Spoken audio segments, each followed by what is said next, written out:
Hello, வணக்கம் அனைவருக்கும். Pronoun class first கிளாஸுக்கு போறோம். சரியா? பாத்தீங்கன்னா இன்னைக்கு ப்ரோனவுன் டெஸ்ட் நம்மளுக்கு. ஸோ அதுக்காக தான் இந்த ப்ரோனவுன் கிளாஸ் நம்ம போடுறோம். ஒரு ஷெட்யூல் வைஸ் போட்டுட்டு இருக்கோம். அடிஷ்னல் கிளாஸ், அடிஷ்னல் டாபிக் எல்லாத்தையும் கொஞ்சம் படிச்சுட்டு இருக்கோங்க. சரியா? இப்போ ப்ரோனவுன் அப்படிங்க பொறுத்த வரைக்கும் ப்ரோனவுனுடைய ஃபர்ஸ்ட் கிளாஸ் இது. ரைட்டா? ப்ரோனவுன் நிறைய இருக்கு, பட் ஒரே கிளாஸ் நம்ம முடிக்க பார்ப்போம். டைம் இல்லை அப்படின்னா செகண்ட் கிளாஸுக்கு போவோம். இந்த செகண்ட் கிளாஸ் வந்து பெய்டில் உங்களுக்கு வந்துடும். ஸோ பெய்டு பேட்ச் நீங்கள் ஜாயின் பண்ணணும்னா உங்களுக்கு டீட்டெயில்ஸ் நான் கொடுத்துருக்கேன். இது தாண்டி நம்மளுக்கு ரீசனிங் கிளாஸும் இருக்கு. 499 இதே மாதிரி பே பண்ணீங்கன்னா 499க்கு பே பண்ணீங்க அப்படின்னா உங்களுக்கு ரீசனிங் கிளாஸும் நம்ம கொடுத்துருவோங்க. ரீசனிங் வந்து பிடிஎஃப் கோர்ஸ். சரியா? ஸோ உங்களுக்கு ஒரு 5000 கொஸ்டின் கிட்ட அவங்க கொடுத்துருவாங்க. நான் கொஸ்டின்ஸு டெய்லி வந்துட்டு இருக்கும், அதுக்கான ஷெடியூலும் இருக்கும். ஸோ 2A மெயின்ஸை பொறுத்த வரைக்கும் இங்கிலீஷ் அண்ட் ரீசனிங் இந்த 2 சப்ஜெக்ட்டுமே நம்ம பண்றோங்க. ஏன் எல்லா சப்ஜெக்டும் பண்ணலைன்னா சும்மா பேருக்கு பண்ணக்கூடாதுங்கிறதுக்காக தான் 2 சப்ஜெக்டும் பண்ணல. ஏன் ஒரு சப்ஜெக்ட், ஏன் நம்ம எல்லா சப்ஜெக்டும் பண்ணலை அப்படின்னா ப்ராப்பரான ஆள் இல்லாமல் சும்மா பேருக்கு பண்ணக்கூடாதுங்கிறதுக்காக தான் பண்ணல. இந்த 2 சப்ஜெக்ட் நம்ம செம்ம தரமா சூப்பரா உங்களுக்கு நாங்க பண்ணி கொடுத்துருவோங்க. First pronoun definition. ப்ரோனவுன்னா என்னதுடா ப்ரோனவுன்னா அப்படின்னா, pronoun is used instead of a noun. சரியா? ரொம்ப அதாவது சிம்பிளா புரியக்கூடிய டாபிக், ஆனா பயங்கரமா கொஞ்சம் சிக்கல் ஏற்படுத்தக்கூடிய டாபிக்னா அது இதுதான் ப்ரோனவுனுங்க. சரியா? ப்ரோனவுன்னா என்னது? It is used instead of a noun. நவுனுக்கு பதிலாக பயன்படுத்துறது தான் ப்ரோனவுன். நம்ம பேசிக் கிளாஸஸ் இருக்குது, அதுல இந்த ப்ரோனவுனுடைய டெஃபினிஷன் நம்ம இப்படிதான் கொடுத்துருப்போம்.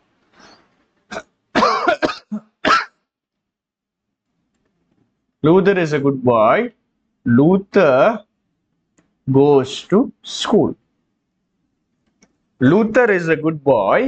Luther goes to school. சரியா? இதுக்கு தமிழ் அர்த்தம் என்னது? லூத்தர் ஒரு நல்ல பையன், லூத்தர் ஸ்கூலுக்கு போறான் அப்படின்னு சொல்ல மாட்டோம். லூத்தர்னு சொல்ல மாட்டோம், அவன் ஸ்கூலுக்கு போறான்னு சொல்லுவோம்.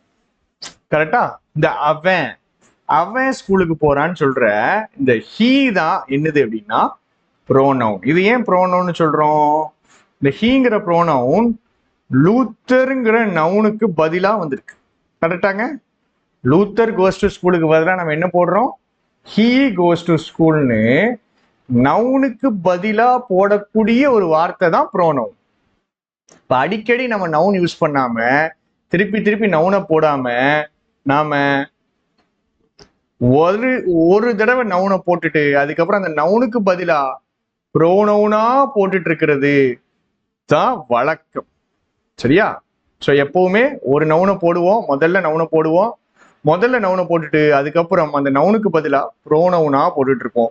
He goes to school, he listens to class. இங்க வரக்கூடியது எல்லாமே என்னதுதான்? ப்ரோனவுன்ஸ் தான். ரைட்? இப்போ ப்ரோனவுனுடைய டைப்ஸ், ப்ரோனவுன் டெஃபினிஷன் தெரிஞ்சுட்டு ப்ரோனவுனுடைய types. First subjective case and objective case. ஆக்சுவலா இதை வரிசையை மொத்தமா எழுதுறது தான் நம்மளுக்கு பெஸ்ட். ஸோ வரிசையா எழுதிடுவோம். Subjective and objective. அடுத்து வரக்கூடிய ஒரு 10 daysல உங்களுக்கு நிறைய கிளாஸஸ் நம்ம கவர் பண்ண போறோம். ஏன்னா நம்ம நவம்பரை நம்ம நெருக்கியாச்சு, அடுத்து டிசம்பரு. ஸோ நம்மளுக்கு எக்ஸாம்ஸு கிட்ட நெருங்கி கொண்டிருக்கிறது. ஸோ கொஞ்சம் நம்ம நல்லா பண்ணணும். ஸோ ஸ்லோவாக நம்ம அடுத்த கியரை போட போகிறோம். சரியாங்க? கொஞ்சம் சேனலை கொஞ்சம் வாட்ச் பண்ணிக்கிடுங்க, பார்த்துக்கிடுங்க, தெரிஞ்சவங்களுக்கு கொஞ்சம் இன்ஃபார்ம் பண்ணுங்க. சப்ஜெக்டிவ் கேஸு என்னது அப்படின்னா I, we, you, he, she, it, they. I, we, you, he, she, it, they. சரியா? இதுதான் என்னது? சப்ஜெக்ட்ல யூஸ் பண்றோம். ஸோ இதை சப்ஜெக்டிவ் கேஸ்னு சொல்றோம். Subjective case I, we, you, he, she, it, they. என்னது இந்த சப்ஜெக்டிவ் கேஸ் அப்படின்னா, சப்ஜெக்ட்ல நாம யூஸ் பண்ணோம்னா அது சப்ஜெக்டிவ் கேஸ். சரியா? நம்மளுக்கு தெரியும் நம்ம ஆளுகள் ஃப்ளோல போடுவாங்க, பட் சில இடங்கள்ல இடிச்சிட்டு வந்து நிற்கும். ஸோ அந்த மாதிரி கொஸ்டின்ஸ் தான் தெளிவா போடணும். ஹீ இஸ் அ குட் பாய்.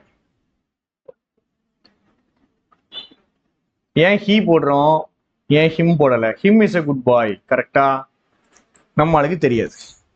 சரியா? ஹீ இஸ் அ குட் பாய் கரெக்டா, ஹிம் இஸ் அ குட் பாய் கரெக்டா அப்படின்னா ஹீ இஸ் அ குட் பாய் கரெக்ட்னு தெரியும், ஹிம் ஏன் வராதுன்னு தெரியாது. ஹிம் ஏன் வராது? இது வேர்பு, இது சப்ஜெக்ட்.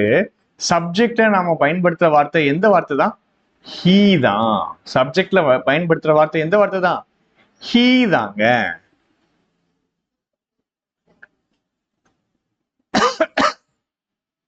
சரி, இப்போ இந்த இடத்துல we spoke to ஹீயா இல்ல ஹிம்மா? we spoke to he போடுவோமா இல்ல ஹிம் போடுவோமா? he கரெக்டா, ஹிம் கரெக்டா? ஆன்சர் தெரியும் நம்ம ஆளுகளுக்கு. ஹிம் இங்க ஹிம் போடுறோம், இங்க ஹீ போடுறோம். ஏன்? இந்த ஹீ சப்ஜெக்ட்டுங்க. Subject, subject verb. இது பின்னாடி வர்றது சப்ஜெக்ட பத்தி பேசுது. இதை நம்ம காம்ப்ளிமெண்ட்னு படிச்சிருப்போம். சரியா? we spoke to him அப்படின்னு வரும்போது ஏன் ஹிம் போடுறோம்னா டூக்கு பேரு ப்ரிப்போசிஷன். டூ என்னது அப்படின்னா ப்ரிப்போஷன். ஹிம்ங்கிறது ப்ரிப்போசிஷனல் ஆப்ஜெக்ட்ஸ். ஹிம்ங்கிறது என்னது? Prepositional object. நம்ம சொல்லி கொடுத்துருக்கோம் ஃபவுண்டேஷன் கிளாஸஸ், பேசிக் கிளாஸஸ் சேனல்ல இருக்கும் பாருங்க. ப்ரிப்போஷனுக்கு பின்னாடி வரதுக்கு பேர் ப்ரிப்போசிஷனல் ஆப்ஜெக்ட்ஸ். சரி, அப்ப ஹிம்ங்கிறது என்னது அப்படின்னா ஒரு ப்ரிப்போசிஷனல் ஆப்ஜெக்ட்ங்க. ப்ரிப்போசிஷன் ஒரு ப்ரிப்போசிஷனல் ஆப்ஜெக்ட் அது. அப்போ ஆப்ஜெக்ட்ல வந்துச்சு அப்படின்னா நாம என்ன பண்ணணும்? சப்ஜெக்ட்ல வந்தா சப்ஜெக்டிவ் கேஸ், ஆப்ஜெக்ட்ல வந்துச்சுன்னா எந்த கேஸ் போடணும்? ஆப்ஜெக்டிவ் கேஸ் போடணும். சரியா? ஐ எப்படி மாறிடும்னா மீயா மாறிடும், விங்கிறது அஸ்ஸா மாறிடும், யூனா யூ, ஹீனா ஹிம், ஷீனா ஹெர், இட்டுனா இட்டு தான், தேனா தெம். அப்போ சப்ஜெக்ட்ல நான் யூஸ் பண்ணேன்னா அதுக்கு பேர் என்னது? Subjective case. அதே இத நான் ஆப்ஜெக்ட்ல, ப்ரிப்போஷனல் ஆப்ஜெக்ட்லயோ இல்ல சாதாரண ஒரு ஆப்ஜெக்ட்லயோ யூஸ் பண்ணேன்னா அது ஆப்ஜெக்டிவ் கேஸ். பாத்தீங்கன்னா ஐய சப்ஜெக்டிவ் கேஸ் நம்ம சொல்லுவோம், மீய ஆப்ஜெக்டிவ் கேஸ்ன்னு சொல்லுவோம். இப்ப நம்ம ஆட்கள் என்ன படிப்பாங்க? ஐனா மீ, ஐனா நான், மீனா என்னை எப்படி படிப்பாங்க? அப்படி படிக்காதீங்க, அது உங்களுக்கு பிரச்சனையா வந்து முடியும். சரியா? ஸோ ஐனா சப்ஜெக்டிவ் கேஸ், மீனா ஆப்ஜெக்டிவ் கேஸ். ஐனா ஃபர்ஸ்ட் பர்சன், பேசுறவர். நம்மளுக்கு தெரியும், ஏற்கனவே சொல்லி கொடுத்துருக்கேன், போன கிளாஸ்ல நான் போட்டிருக்கேன். டைரக்ட் ஸ்பீச் இன்டைரக்ட் ஸ்பீச் கிளாஸ்ல இது இருக்கு. ஐனா ஃபர்ஸ்ட் பர்சன், பேசுற ஆளு. நான் பேசுறேன், என்ன பத்தி சொல்லணும்னா ஐ ஃபர்ஸ்ட் பர்சன். இது என்னது? இது ஃபர்ஸ்ட் பர்சன் ப்ளூரல். சரியா? ஐனா என்னது? First person singular. யூனா என்னது? Second person. யூனா யாரு? லிசனர், பேசுறவரு ஃபர்ஸ்ட் பர்சன். யூனா யாரு? நீங்கள், கேட்கிற நீங்க, நீங்க கேட்கிற நீங்க. இப்போ நான் பேசிட்டு இருக்கேன், நீங்க கேட்டுட்டு இருக்கீங்கன்னா உங்களை எப்படி சொல்லுவேன்? நீ இல்ல நீங்கள் அப்படின்னு சொல்லுவேன், second person. He she it இது எல்லாமே தேர்ட் பர்சன். இப்போ ஃபர்ஸ்ட் பர்சன் சிங்குலர்னா ஐ, ஃபர்ஸ்ட் பர்சன் ப்ளூரல்னா வி.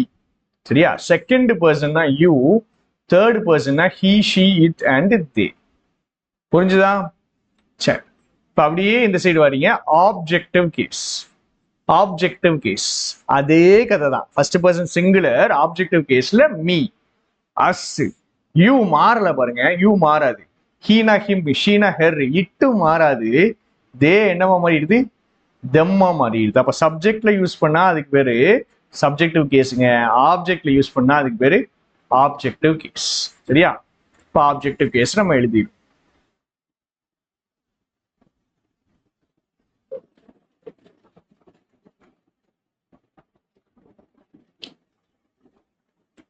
ஆப்ஜெக்ட்ல யூஸ் பண்ணா அது ஆப்ஜெக்டிவ் கேஸ். இது சப்ஜெக்ட்ல யூஸ் பண்ணுவோம், இது ஆப்ஜெக்ட்ல யூஸ் பண்ணுவோம். சரியா?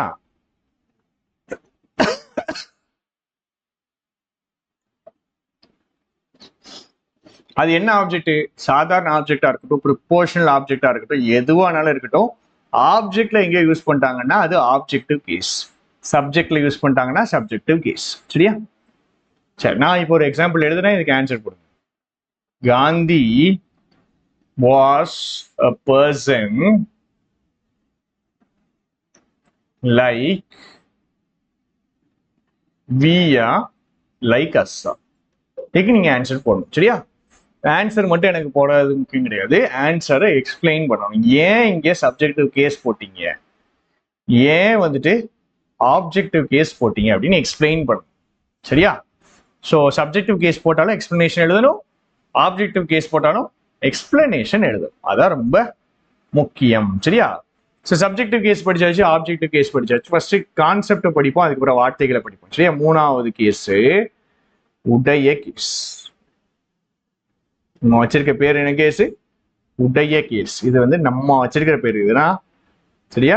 நம்ம வைக்கிற பேர் தான் உடைய கேஸ். என்னதுடா உடைய கேஸ் அப்படின்னா, என்னுடைய அஸ்ஸு ஆறாம் வரும், நம்முடைய, யூனா உன்னுடைய, ஹிஸ் அவனுடைய, ஹெர் அவளுடைய, இட்ஸ் அதனுடைய, தெயரு அவர்களுடைய. சரியா? தெயர் என்னது? அவர்களுடைய.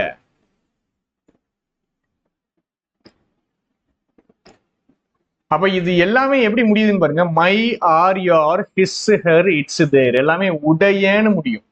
உடைய, என்னுடைய, நம்முடைய, உன்னுடைய, அவனுடைய, அவளுடைய, அதனுடைய, அவர்களுடைய எல்லாமே எப்படி முடியுது?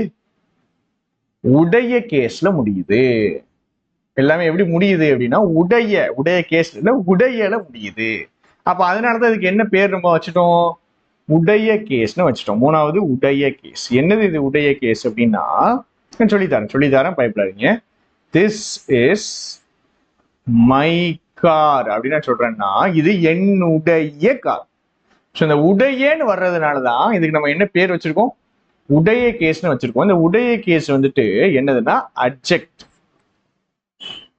இந்த உடைய கேஸ் வந்துட்டு என்னது? அட்ஜெக்டிவ். தெளிவா சொல்லணும் அப்படின்னா இது என்னது அப்படின்னா, யாருடையது? உடையனாலே பொசஷன், யாருடையது? உன்னுடையது, அவனுடையது, அவளுடையது, அதனுடையதுன்னா யாருக்கு சொந்தம்னு சொல்றதுனால இதுக்கு பேரு பொசசிவ் அட்ஜெக்டிவ். இதுக்கு பேர் என்னது? Possessive adjective. சரியா? ஸோ இந்த உடைய கேஸ் அப்படின்னு நம்ம படிக்கிற ஒரு விஷயம் என்னது? ஒரு பொசசிவ் அட்ஜெக்டிவ். அட்ஜெக்டிவ்னா பக்கத்துல என்ன வரும்?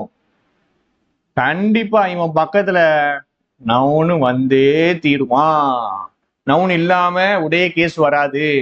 பிகாஸ் உடைய கேஸுங்கிறது ஒரு ப்ரோனவுன் கிடையாது, சப்ஜெக்டிவ் கேஸ் ப்ரோனவுன் தான், ஆப்ஜெக்டிவ் கேஸ் ப்ரோனவுன் தான். பட் இந்த உடைய கேஸ் ஒரு அட்ஜெக்டிவ்.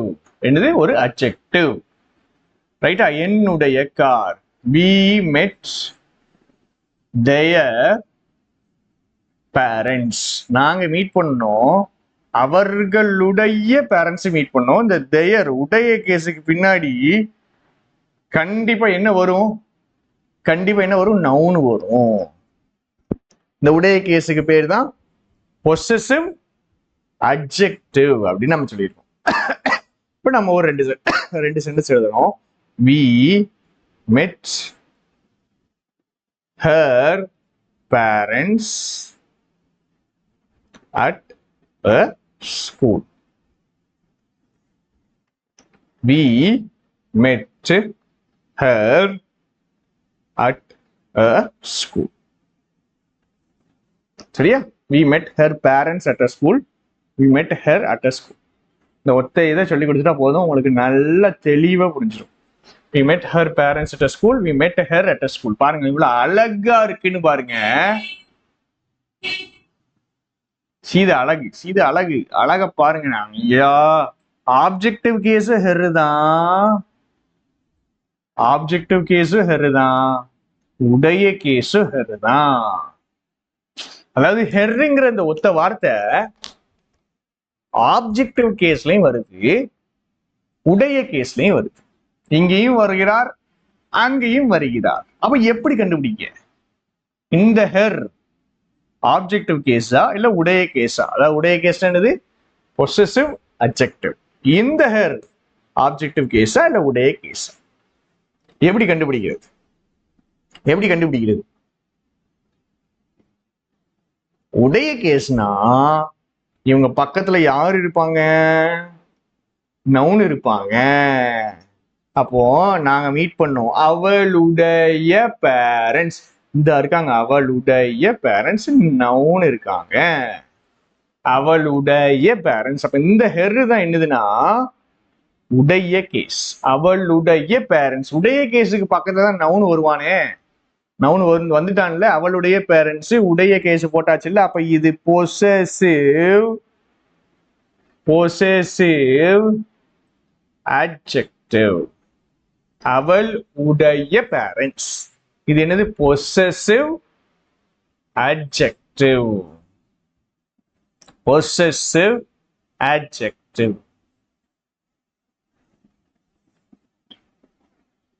சரி, அப்ப இது என்னது? we met whom.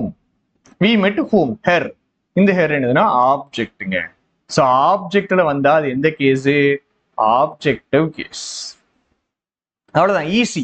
ஆப்ஜெக்டிவ் கேஸ்ல ஹெர் வந்துச்சுன்னா பக்கத்துல நவுன் வராது. பட் பொசசிவ் அட்ஜெக்டிவ்ல ஹெர் வந்துச்சுன்னா, ஆப்ஜெக்டிவ் கேஸ்ல ஹெர் வந்துச்சுன்னா பக்கத்துல நவுன் வராது. ஏன்னா அது ப்ரோனவுன் அது அப்படியே தனியா நிக்கும். ஆனா இந்த உடைய கேஸ் பயவுலைகள் மட்டும் பக்கத்துல நவுனோட தான் நிப்பானுங்க. மை, ஆர், யார், ஹிஸ், ஹர், இட்ஸ், தேர் எல்லாருமே பக்கத்துல நவுனு கூட தான் நிப்பானுங்க, தனியா நிக்க மாட்டானுங்க. புரிஞ்சுதா? இப்போ சப்ஜெக்ட்ல வந்து அது சப்ஜெக்டிவ் கேஸுங்க, ஆப்ஜெக்ட்ல வந்தா அது ஆப்ஜெக்டிவ் கேஸ். சரியா? உடைய கேஸ்னு ஒரு கேஸ் படிச்சிருக்கோம், அதுக்கு பேரு பொசசிவ் அட்ஜெக்டிவ்னு படிச்சிருக்கோம். என்னுடைய, உன்னுடைய, நம்முடைய, அவனுடைய, அவளுடைய, அதனுடைய, அவர்களுடைய, உடைய கேஸ். அடுத்தது ஒண்ணு இருக்கு. உடைய கேஸ் என்ன நம்ம சொல்லியிருக்கோம்? உடைய கேஸ் ஒரு பொசசிவ் அட்ஜெக்டிவ். கரெக்டா? என்னது? ஒரு பொசசிவ் அட்ஜெக்டிவ். இப்போ நான் உங்களுக்கு ஒரு வித்தை சொல்லித்தரேன், ஒரு வித்தை. சரியா? ஸோ இந்த விஷுவல் அப்படின்னு ஒரு வார்த்தை இருக்குங்க. Visual graphics, visual aid. சரியா? Visual television, sorry visual television, visual photography, visual goggles, visual reality. சரியா? இப்படி வர்ச்சுவல் ரியாலிட்டி, இப்படி visual graphics, visual card, visual கூட ஏதோ ஒரு வார்த்தை சேர்க்கிறோம். ஆக்சுவலா இந்த விஷுவல்ங்கிற வார்த்தை என்னதுன்னா ஒரு அட்ஜெக்டிவ். இது கூட எதனாலும் சேர்க்கலாம், விஷுவல் கார்டு போடலாம், visual graphics, visual help, visual aid, visual goggles, எதனாலும் போடலாம். பட் இந்த விஷுவல்ஸ் அப்படின்னு ஒரு வார்த்தையை மாத்திட்டோம் அப்படின்னா இது என்னவா மாறிடும்னா நவுனா மாறிடும். இப்போ விஷுவல்னு ஒரு வார்த்தை இருக்குங்க, விஷுவல்னு ஒரு வார்த்தை இருக்கு, அது அட்ஜெக்டிவா இருக்கு. இந்த விஷுவல்ங்கிற வார்த்தை எப்படி இருக்கான்?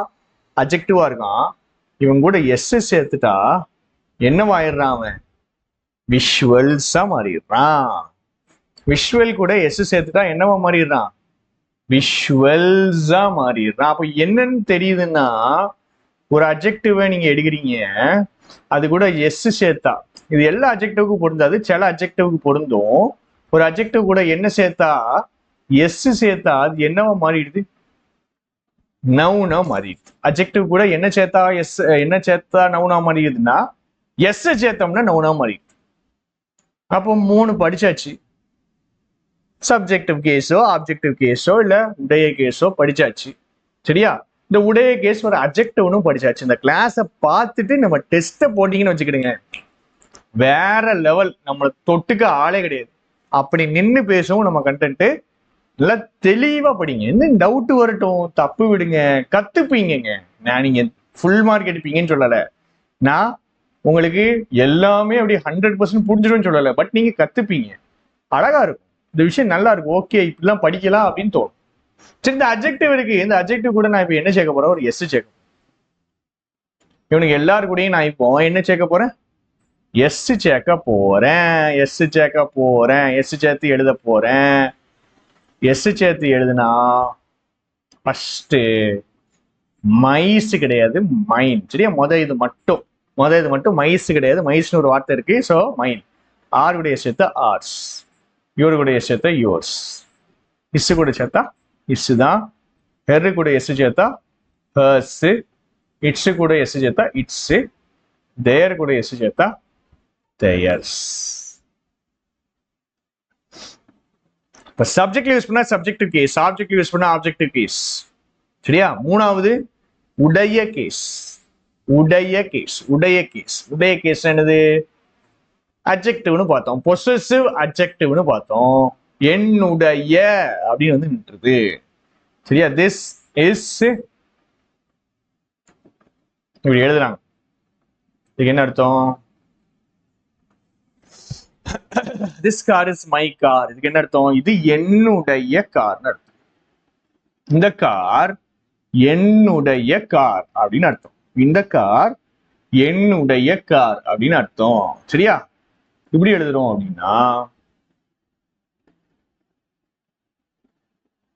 என்ன அர்த்தம், இதுக்கு இந்த கார் என்னுடைய கார்னு அர்த்தம். என்னுடைய மைனா என்னுடைய, உடைய கேஸ். இதுக்கு என்ன அர்த்தம், இந்த கார் என்னுடையதுன்னு அர்த்தம்.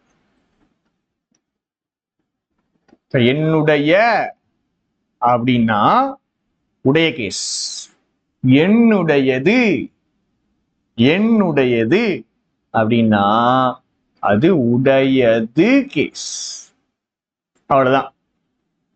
இப்போ உடைய கேஸ்ன்னு ஒண்ணு இருக்கு, அது கூட ஒரு எஸ் சேர்க்கிறோம். அப்ப என்னுடைய எப்படி மாறிடும், என்னுடையது. நம்முடைய ஆர், ஆர்ஸ்னா நம்முடையது. இதுக்குதான் டிஃபரன்ஸ் தெளிவா சொல்லணும். யார்னா உன்னுடைய, யார்ஸ்னா உன்னுடையது, ஹிஸ்னா அவனுடைய, அதே ஹிஸ் அவனுடையது அப்படி வருது.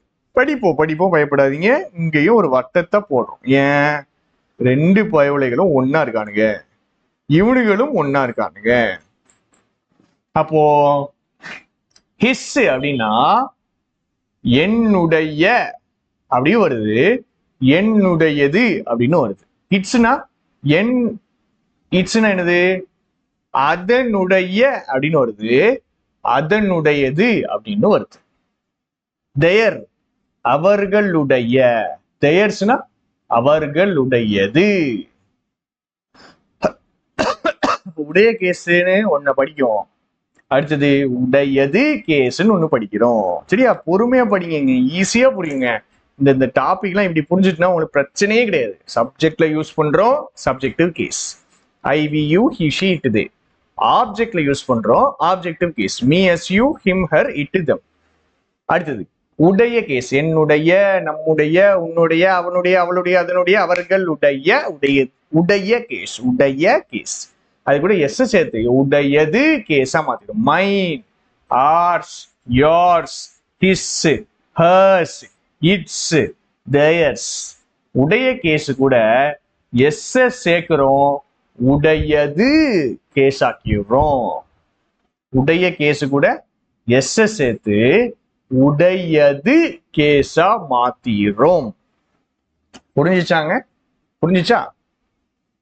இந்த உடையது கேஸ் இதெல்லாம் நம்ம வைக்கிற பேரு. உடைய கேஸ்னா நம்ம வைக்கிற பேரு. இவனுடைய ஒரிஜினல் பேர் நான் சொன்னேன்ல, பொசசிவ் அட்ஜெக்டிவ். யாருடையது, யாருக்கு சொந்தமானதுன்னு பேசுறானுங்க. உன்னுடையது, உன்னுடைய, சாரி உன்னுடைய, அவனுடைய, யாருக்கு சொந்தம்னு பேசுறாங்க. ஸோ இது பொசசிவ் அட்ஜெக்டிவ். உடையது அப்படின்னா என்னதுன்னா பொசசிவ் ப்ரோனவுன். ஒன்னும் இல்ல, பயப்படாதீங்க. பொசசிவ் அட்ஜெக்டிவ், அட்ஜெக்டிவ் கூட எஸ் சேர்த்தா நவுன் வரும்னு சொன்ன பார்த்தீங்களா, அதே கதை தான். அட்ஜெக்டிவ் கூட எஸ் சேர்த்தா நவுன் வரும் பார்த்தீங்களா, அதே மாதிரி பொசசிவ் அட்ஜெக்டிவ் கூட எஸ் சேர்த்தா யாரு வருவா, பொசசிவ் ப்ரோனவுன் வருவாங்க. இப்போ பொசசிவ் அட்ஜெக்டிவ் கூட எஸ் சேர்க்கிறோம். யாரை போடுறோம்? பொசசிவ் ப்ரோனவுனை போடுறோம். சரிங்களாங்க? ஸோ இதுக்கப்புறம் நம்மளுக்கு டைப்ஸ் ஆஃப் ப்ரோனவுன்ஸ் இருக்குது. சப்ஜெக்டிவ் ப்ரோனவுன் படிச்சிருக்கோம், ஆப்ஜெக்டிவ் ப்ரோனவுன் படிச்சிருக்கோம், பொசசிவ் அட்ஜெக்டிவ் உடைய கேஸ்னு படிச்சிருக்கோம், பொசசிவ் ப்ரோனவுன் உடையது கேஸ்னு படிச்சிருக்கோம். அதுக்கப்புறம் எம்ஃபாக்டிவ் ப்ரோனவுன், ரிஃப்ளெக்சிவ் ப்ரோனவுன் ரெண்டும் ஒரே கதைகள் தான். அதுக்கப்புறம் இருக்கக்கூடிய demonstrative adjectives and demonstrative pronouns, அதுக்கப்புறம் நம்ம இன்டெஃபினேட்டிவ் ப்ரோனவுன்ஸ் பார்த்து முடிச்சிடலாம். ஒன்றும் பயம் கிடையாது, ஒன்றும் பயம் கிடையாது. நீங்க அப்படி யோயோயோயோயோயோலாம் பதறாமல் பயப்படாம படிங்க, சூப்பரா இருக்கும். ப்ரோனவுன் டாபிக் தரமா இருக்கும். ஃபர்ஸ்ட் டாபிக்ல இருக்கிற நாளை நீங்க தெளிவா படிச்சிட்டீங்க அப்படின்னா கிளியர்னு கமெண்ட் பண்ணுங்க. நெக்ஸ்ட் வீடியோ உங்களுக்கு வந்துகிட்டே இருக்கும். சரியா? ஓகே, நெக்ஸ்ட் வீடியோ யூடியூப்லயே நான் போட்டுருவேன். 2வது வீடியோ ப்ரோனவுனுக்கு கண்டிப்பா இருக்கும். பட் எனக்கு உங்களுடைய அப்ரூவல் வேணும். படிச்சுட்டேன் கிளியர்ங்கிற அப்ரூவல் வேண்டும். புரிஞ்சுதா? டாட்டா.